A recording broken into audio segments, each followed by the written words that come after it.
Соңғы күндері Тәуіржанның қасында жүрген Айгүл жайлы әңгіме көбейіп кетті. Және желіде оның анасы Ләззат Байырбекова да көрермендерге Айгүл жайлы өз пікірін білдірді. Айгүлдің 2 баласы менің 3 бөлмелі квартирама сыймайды.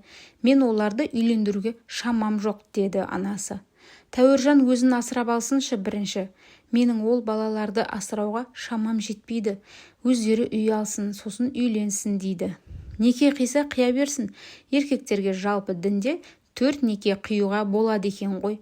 Мен қарсы болмаймын, бірақ той жасап бермеймін. Бос шығын. Әлі бірге тұрып кете алады ма, жоқ па белгісіз.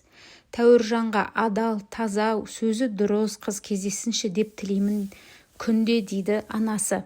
Айта кетейік, Тәуіржан мен Айгүлдің танысқандарына көп болған жоқ десек те, Тәуіржан әлі Айгүлді ұнататын сияқты. Қалай ойлайсыздар?